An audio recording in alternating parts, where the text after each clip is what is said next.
The fluorescent lights in courtroom B buzzed like angry wasps above my head, casting everything in that harsh, unforgiving glare that makes even innocent people look guilty. I sat there in my best navy dress, the one I'd worn to Nathan's wedding just 2 years earlier, watching my daughter-in-law perform the most convincing act of her life.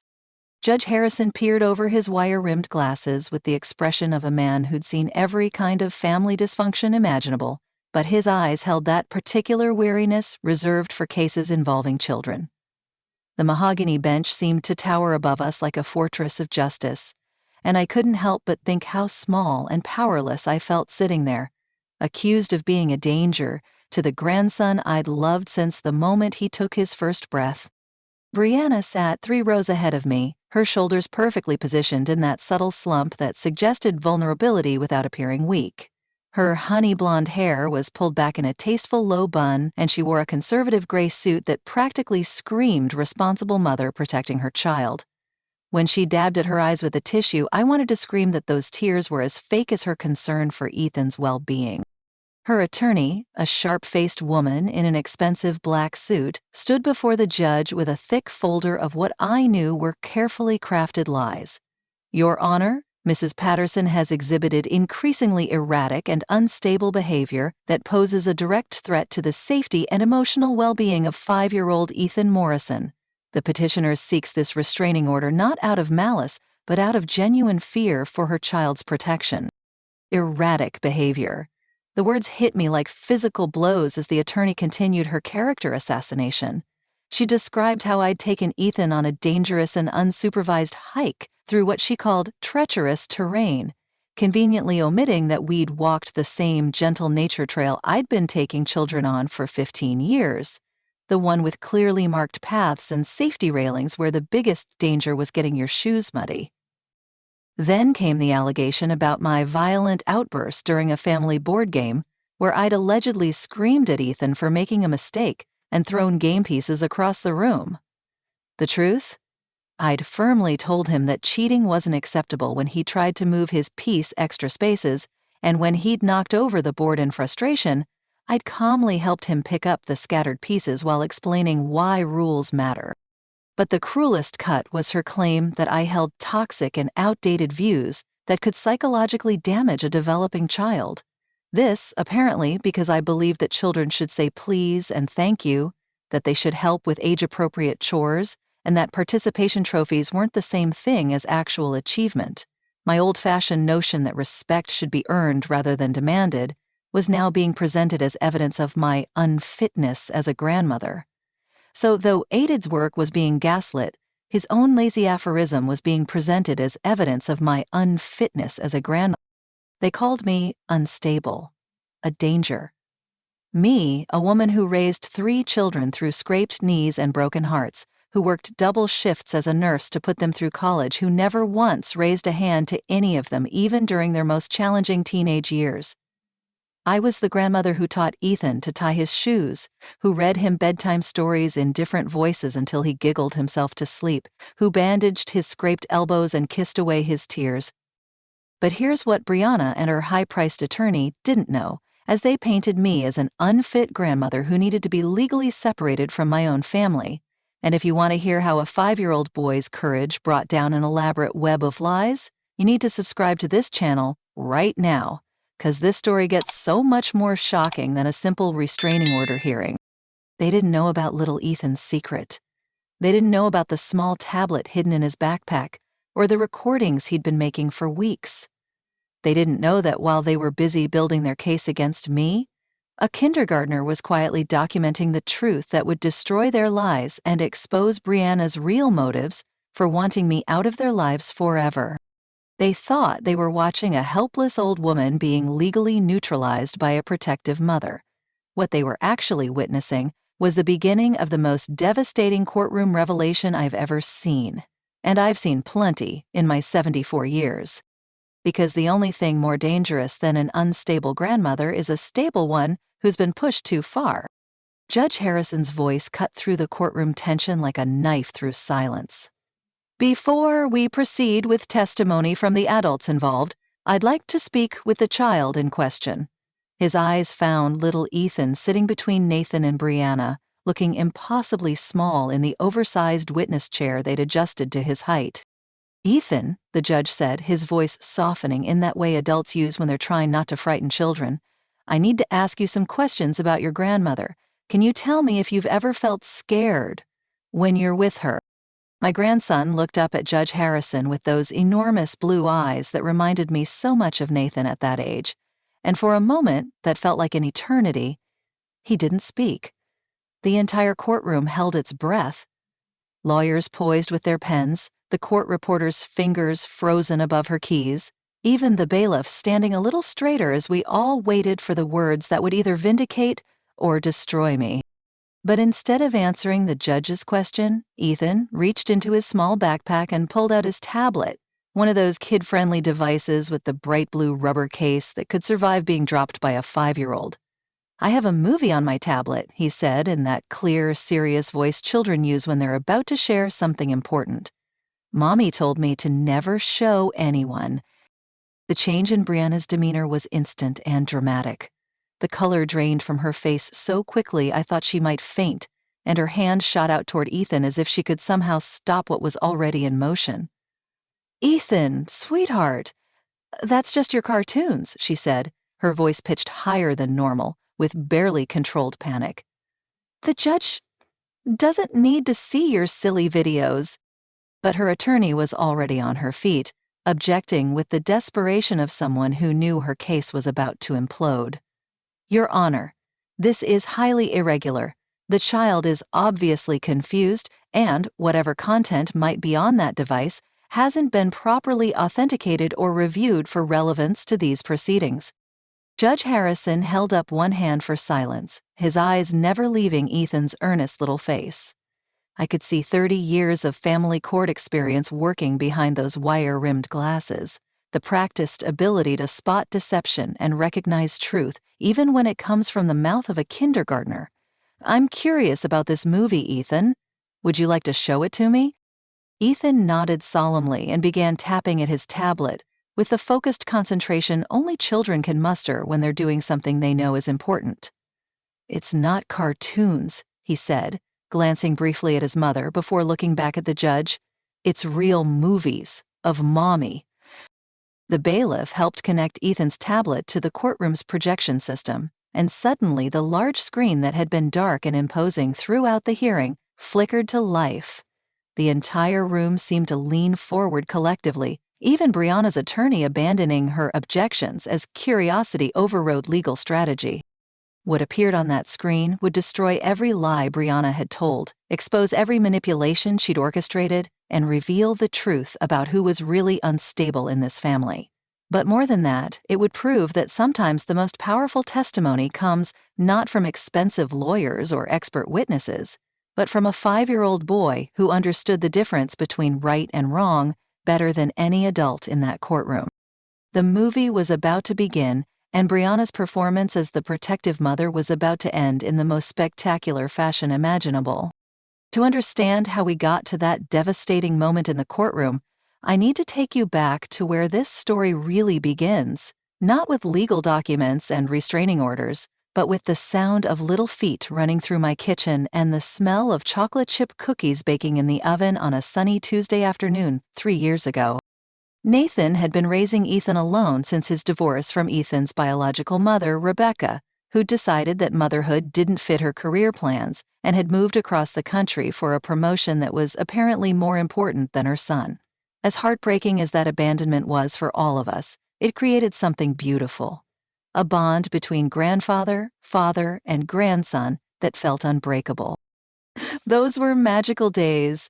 Every Wednesday, Nathan would drop Ethan off at my house before work, and we'd spend the morning doing what grandmothers and grandsons do best, creating memories that would last a lifetime. I taught him to crack eggs without getting shells in the bowl, though we usually ended up with more flour on our faces than in the mixing bowl. His favorite was when I let him stand on his little step stool and help me knead bread, his tiny hands working beside mine as I told him stories about his father at that same age. In my backyard garden, Ethan learned the patience that comes from planting seeds and waiting for them to grow. We had our own special corner where he grew cherry tomatoes and sunflowers, and I'll never forget his face the first time he picked a tomato he'd grown himself. Pure wonder mixed with the pride of accomplishment. Those afternoons taught him that good things take time, that caring for something makes it thrive, and that getting dirt under your fingernails isn't something to avoid, but something to embrace. Bedtime stories were our special ritual. I'd tuck him into the guest room bed that Nathan had set up for overnight visits, and Ethan would choose 3 books from the basket I kept filled with classics and new adventures. But the real magic happened when I'd create stories just for him. Tales about brave little boys who helped their grandmothers solve mysteries, or adventures where 5-year-olds saved the day through kindness and cleverness. His sleepy giggles were the soundtrack to some of the happiest moments of my life. Everything changed when Nathan met Brianna at a marketing conference in downtown Portland. She was successful, articulate, and undeniably beautiful in that polished way that comes from professional confidence and expensive skincare routines. When Nathan first brought her to Sunday dinner, I was genuinely happy for him. My son deserved love and companionship, and Ethan deserved to see his father happy. Brianna seemed charmed by our family traditions, at least initially. She complimented my cooking, admired the garden where Ethan proudly showed off his sunflowers, and even laughed at the right moments during our post-dinner board game marathon. She asked thoughtful questions about Nathan's childhood, seemed interested in family photos, and made all the appropriate comments about wanting to be part of our close-knit family dynamic. But as weeks turned into months, I began noticing small shifts in her demeanor. When Ethan would excitedly tell her about our Wednesday adventures, she'd listen with a smile that didn't quite reach her eyes. She started making gentle suggestions about more educational activities, wondering if perhaps Ethan might benefit from structured learning environments, rather than what she carefully termed unstructured playtime. Brianna was passionate about child development theories she'd read in parenting blogs and professional development articles. She believed in scheduled enrichment activities, age-appropriate learning modules, and what she called intentional parenting. When she discovered that I let Ethan help me with simple cooking tasks, she expressed concern about kitchen safety. When she learned about our garden time, she worried about exposure to pesticides and soil bacteria. Our family game nights became increasingly tense as Brianna introduced new rules about screen time, suggested that competitive games might damage Ethan's self-esteem, and questioned whether some of our family traditions were sending the right messages about gender roles and emotional expression. She had research studies to support every concern, professional articles backing every suggestion, and expert opinions validating every criticism of the way I'd been loving my grandson. Slowly, subtly, she began reshaping Ethan's world. Wednesday mornings became Mandarin lessons and coding camp. Garden time was replaced with supervised educational activities at the community center. Bedtime stories were supplanted by approved reading programs designed to enhance literacy development rather than simply spark imagination and create bonding moments. What I didn't understand then, what none of us understood, was that these weren't just different parenting philosophies clashing with family traditions. This was the beginning of a systematic campaign to remove my influence from Ethan's life, to position me as an outdated obstacle to his proper development, and to create a legal case for why a dangerous grandmother needed to be separated from her grandson for his own protection. I thought we were navigating normal family adjustments as Nathan's new wife found her place in our established routines. What was actually happening was far more calculated, far more cruel, and far more dangerous than any of us could have imagined. The transformation didn't happen overnight. Brianna was far too clever for obvious attacks. Instead, she employed what I now recognize as a masterclass in psychological manipulation, turning normal grandparent behaviors into evidence of instability with the precision of a surgeon wielding a scalpel. It started with the reframing. When Ethan misbehaved during one of our Wednesday visits and I told him firmly that hitting was never acceptable, Brianna later described this to Nathan as an aggressive outburst where I'd lost control over a minor childhood infraction. When I maintained consistent bedtime rules during overnight visits, she characterized this as rigid inflexibility that showed I couldn't adapt to modern parenting approaches. Every loving boundary I set became evidence of my controlling nature. Every tradition I wanted to maintain became proof of my inability to accept change. Every moment where I acted like a grandmother with 47 years of child-rearing experience became ammunition for her argument that I was undermining her authority as Ethan's new mother figure. The restrictions started small, so reasonable-sounding that arguing against them made me look petty. Perhaps Ethan shouldn't have quite so much sugar when he visits Grandma became, Grandma doesn't respect our dietary guidelines. Maybe we should coordinate bedtime so Ethan isn't overtired at school became, Grandma's schedule is disruptive to his routine. Each suggestion chipped away at my autonomy while positioning Brianna as the reasonable parent protecting her child. But the most insidious part was how she twisted my genuine concern for Ethan's well-being into evidence of my unfitness. When I expressed worry that he was becoming too dependent on electronic devices, she told Nathan I was hostile to educational technology. When I suggested that 5-year-olds shouldn't have their entire day scheduled with structured activities, she claimed I was undermining his academic development and holding him back from his potential. The infamous dangerous hike incident was a perfect example of her manipulation tactics. Ethan and I had walked the Riverside Nature Trail, a paved quarter-mile loop with interpretive signs and safety barriers that I'd been taking children on for over a decade. We'd collected interesting leaves, spotted 3 different bird species, and stopped at every educational station to read about local wildlife. But in Brianna's retelling to Nathan, this became a reckless adventure where I dragged an unwilling child through hazardous terrain without proper safety equipment, ignored his fatigue, and exposed him to unknown environmental dangers. She'd taken pictures of his muddy shoes and grass-stained jeans as evidence of my negligent supervision, conveniently omitting the joy on his face as he'd shown her the collection of acorns and pretty stones we'd gathered.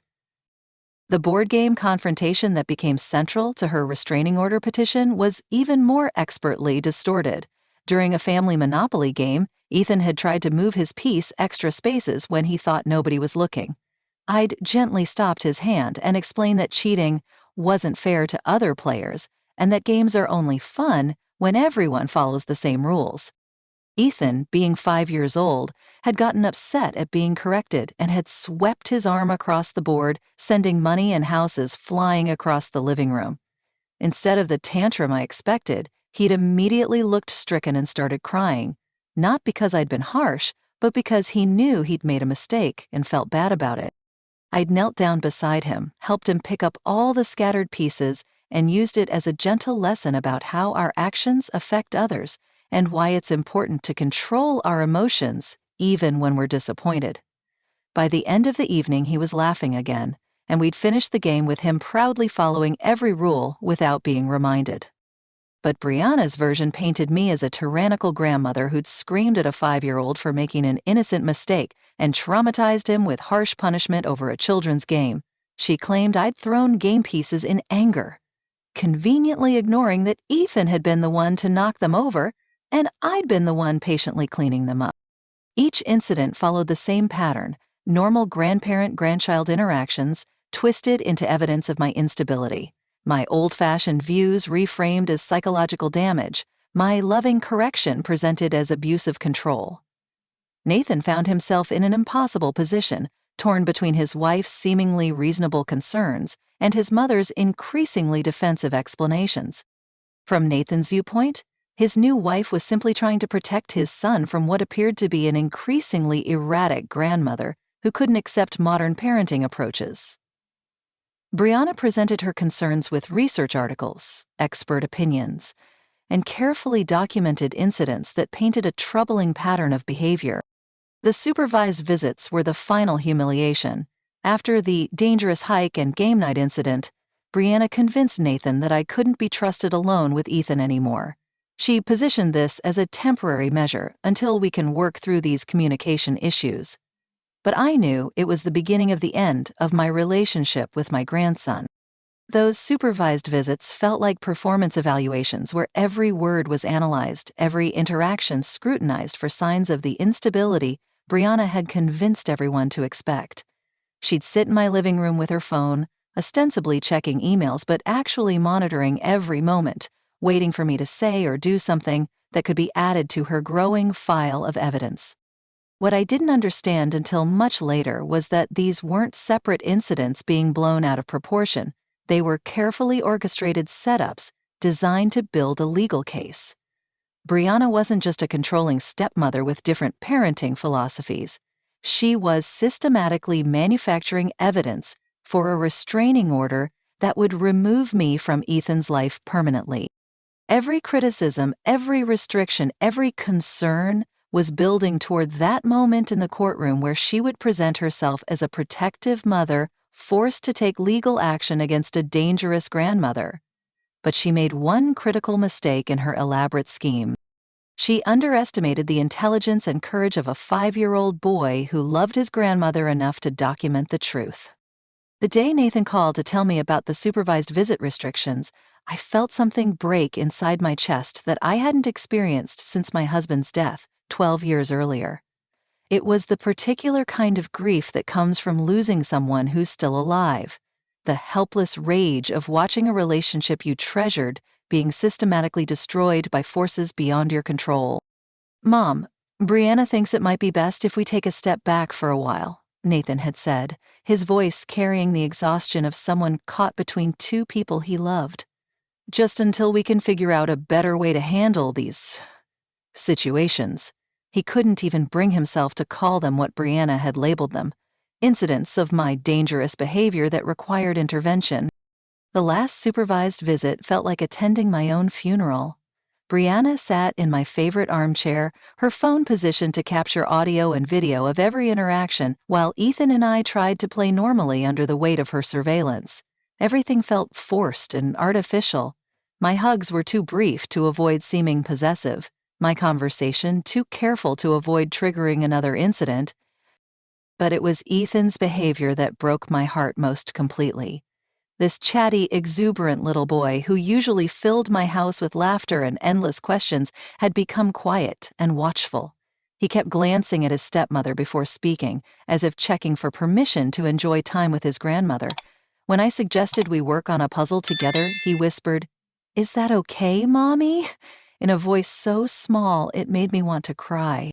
As they were leaving that afternoon, Ethan hugged me goodbye with an intensity that felt desperate, his small arms wrapped around my waist, as if he was trying to memorize the feeling.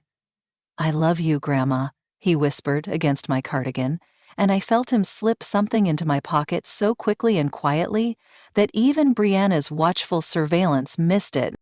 After their car disappeared down my driveway, I reached into my pocket and found a small Lego figure, a tiny construction worker with a blue hard hat that we'd been using in our elaborate building projects.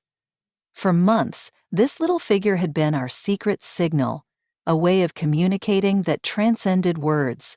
When Ethan left it in specific places around my house, it meant he had something important to tell me. I knew immediately where to look. In the corner of my back garden, behind the large sunflower stalks that created a natural hideaway. We'd built what Ethan called our secret mailbox, an old coffee can buried beneath a flat stone where we left each other little treasures and notes. My hands were shaking as I lifted the stone and reached inside. What I pulled out wasn't a drawing or a note. It was Ethan's tablet, carefully wrapped in a plastic bag to protect it from moisture.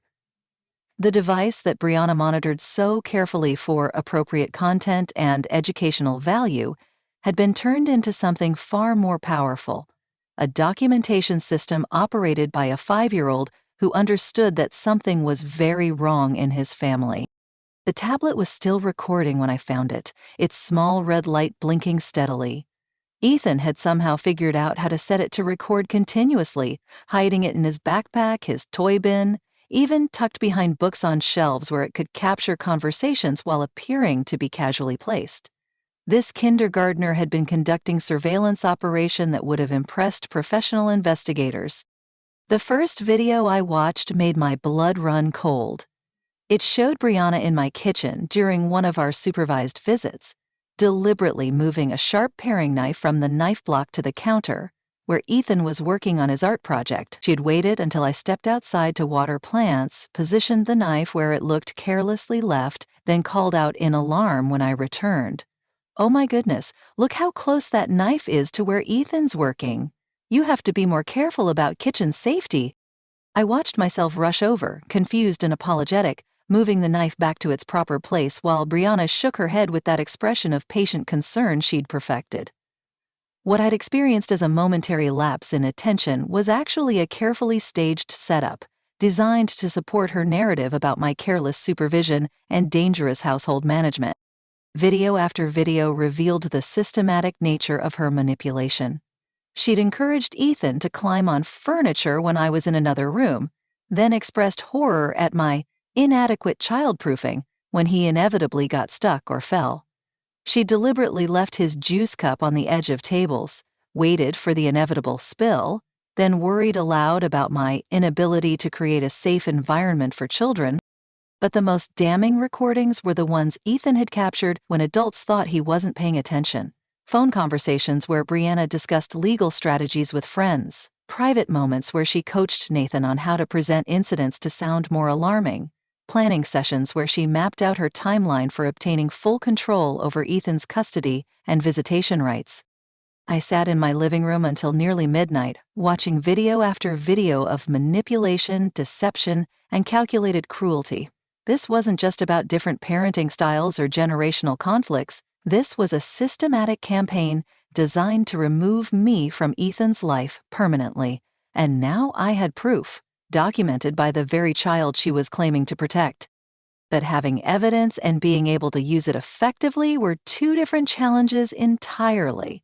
I needed legal advice, strategic planning, and most importantly, a way to protect Ethan from becoming collateral damage in what was about to become a brutal legal battle. Because one thing was absolutely certain, Brianna had underestimated both the intelligence of her stepson and the determination of the grandmother she was trying to destroy. She was about to discover that 74 years of experience includes knowing exactly how to fight for the people you love, even when the battlefield is a courtroom and the weapons are truth versus lies. The attorney I chose wasn't some high-powered family law specialist with marble offices and designer suits. She was Patricia Henley, a retired family court judge who'd opened a small practice specializing in grandparents' rights cases. At 71, she understood both the legal system and the particular vulnerability of elderly family members, facing younger relatives with resources and ruthless determination. "What you have here," Patricia said after reviewing Ethan's recordings, "is potentially explosive evidence of parental alienation and systematic manipulation, but we have to be extremely careful about how we use it. The moment we reveal these recordings, Brianna will claim they're fabricated, taken out of context, or that you somehow coerced a 5-year-old into creating false evidence." Her advice was both brilliant and agonizing. We had to let Brianna make the first legal move. "If you file first, you look like an aggressive grandmother trying to undermine a mother's authority," Patricia explained. "But if she files for a restraining order based on fabricated evidence, and then we respond with proof of her deception, she becomes the aggressor and you become the victim, defending yourself with truth." Waiting for Brianna to destroy me legally while knowing I had the power to stop her was the most difficult thing I'd ever done. Every day that passed felt like another day of separation from Ethan, another 24 hours of wondering if she was poisoning his mind against me, another opportunity for her to create new incidents that would support her case.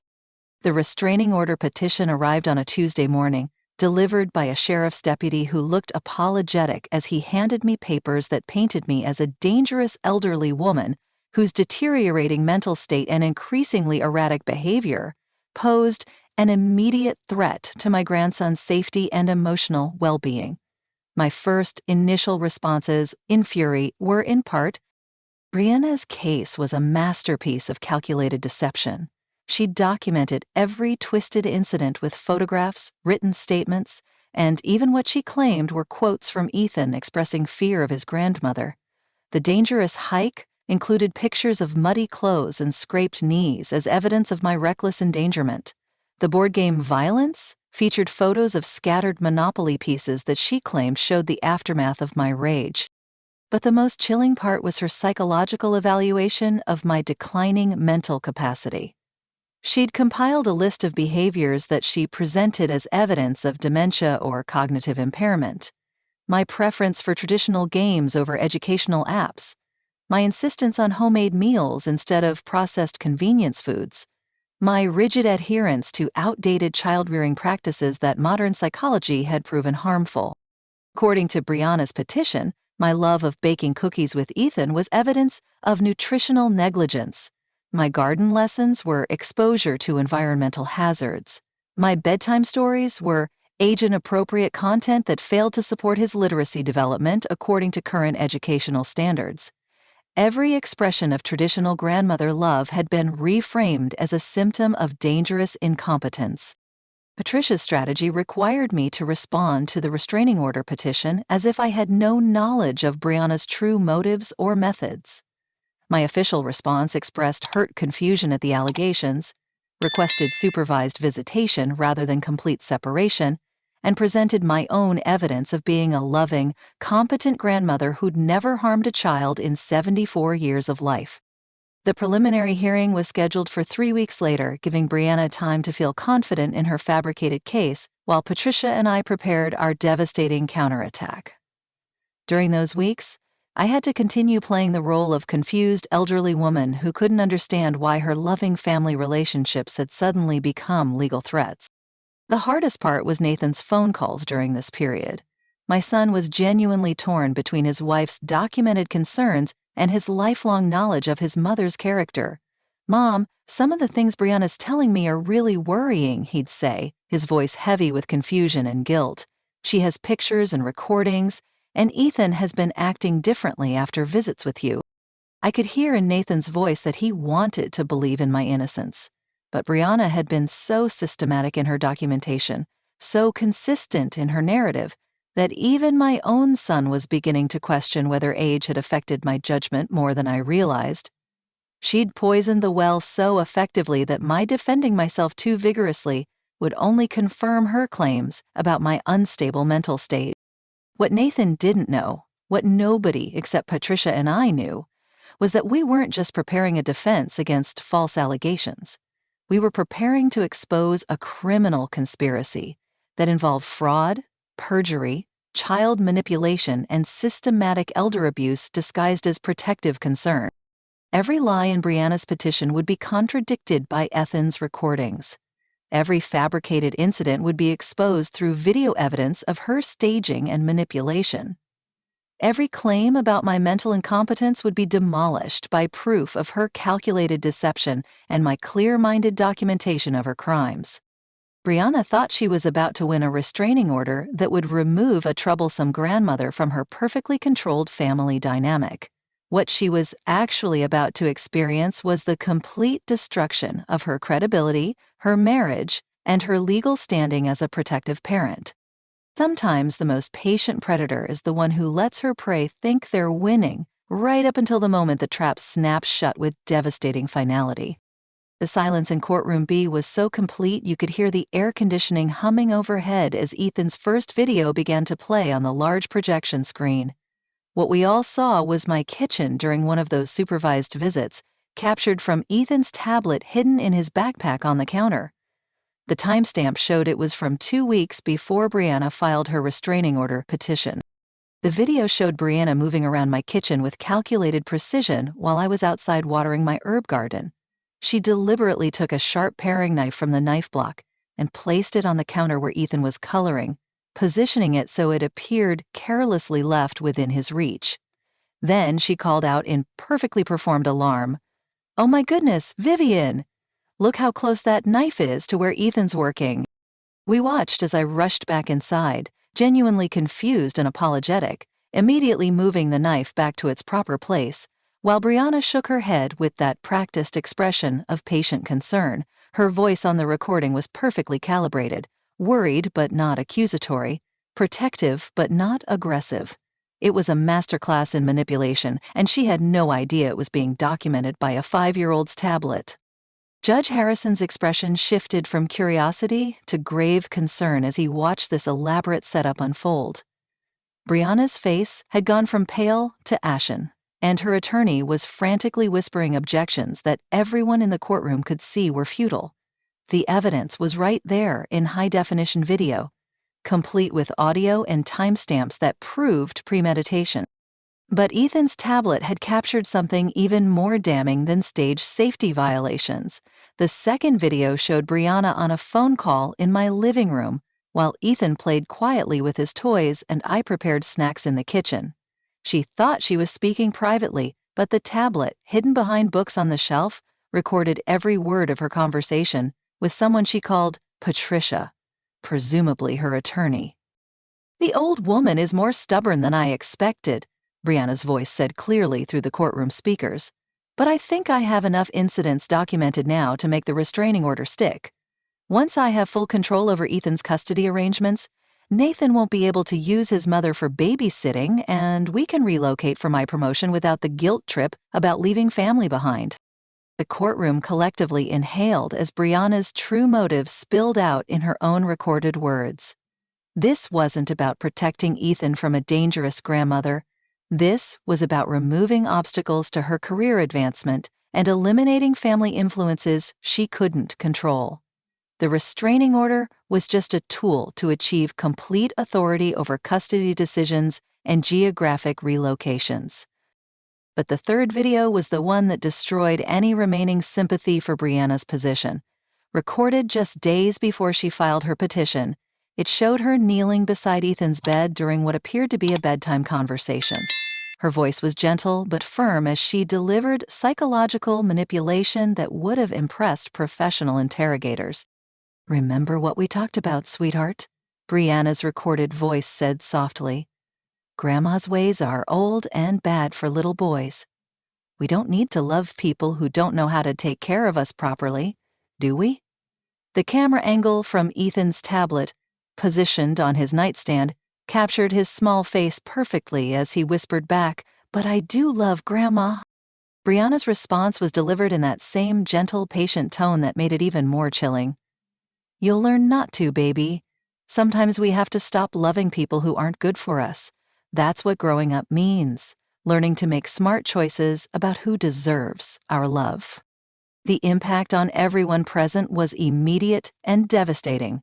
Nathan's face crumpled as he heard his wife systematically poisoning his son against his mother.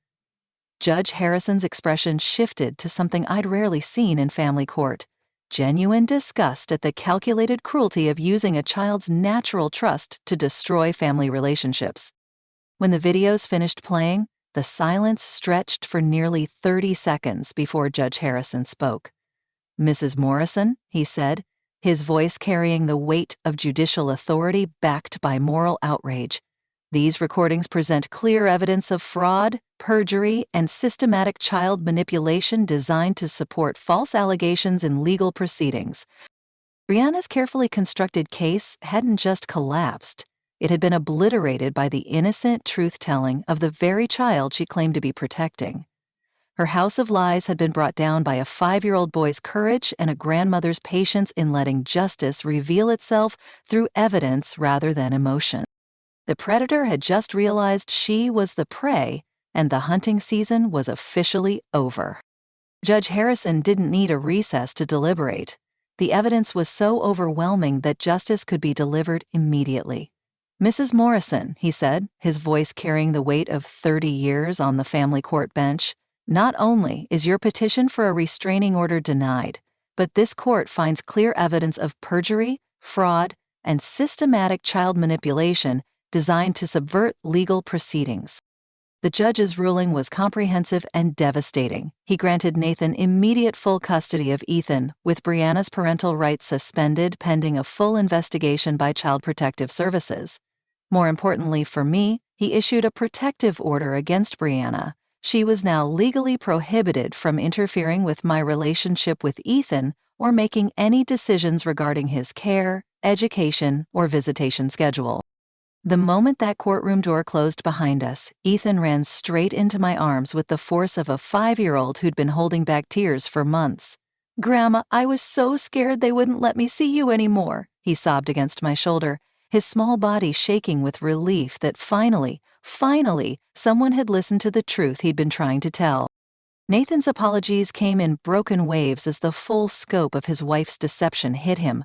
"Mom, I'm so sorry. I should have trusted you. I should have seen what she was doing." The guilt in his voice was heartbreaking. He'd been manipulated just as systematically as the rest of us, caught between love for his new wife and loyalty to his family. But there wasn't time for guilt or recriminations. We had a family to rebuild, and a little boy who needed to understand that the adults in his life were finally working together to protect him rather than using him as a weapon against each other. That first afternoon back in my kitchen, watching Ethan help me make chocolate chip cookies while Nathan sat at my table looking like a man waking up from a nightmare, felt like the beginning of healing. Brianna's legal troubles were just beginning. The district attorney's office was reviewing her case for criminal charges including perjury, fraud, and child endangerment. Her career in marketing was effectively over. Who would trust someone whose own documented behavior showed such calculated deception and manipulation? But more than her legal consequences, Brianna had lost everything she'd tried to control. No custody rights, no influence over Ethan's upbringing, no power to dictate family relationships or geographic decisions. The restraining order she'd sought against me had become a protective barrier keeping her away from the family she'd tried to destroy.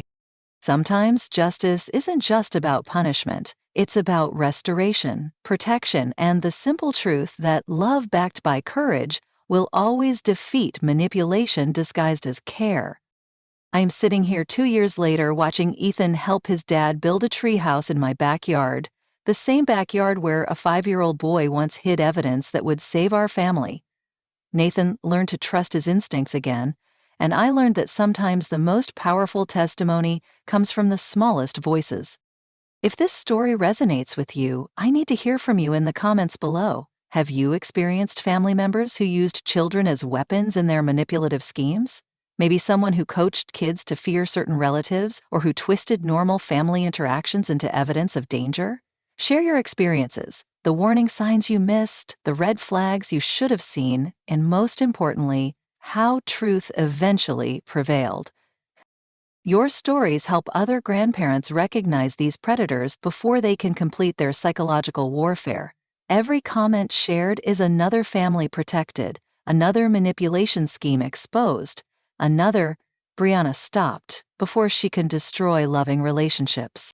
If watching Brianna's House of Lies collapse was as satisfying to you as living through it was for me, if you believe that people who weaponize children deserve every consequence they get, then you absolutely must subscribe to this channel right now. Because let me tell you something, family court manipulation isn't the only battle I've fought in my 76 years. I have decades of stories about people who thought my age made me an easy target, who assumed that being a grandmother meant being a pushover. They all learned the same lesson Brianna learned. Underestimating an elderly woman who's learned to document everything and trust her instincts can be the costliest mistake of your life. Until next time, remember this: your family bonds are your treasure, your intuition is your protection, and your courage to fight for truth is your greatest weapon. The people who truly love you will never ask you to choose between them and your other loved ones. Anyone who demands that choice doesn't deserve either your trust or your surrender. And sometimes, the smallest voice in the room is the one telling the biggest truth.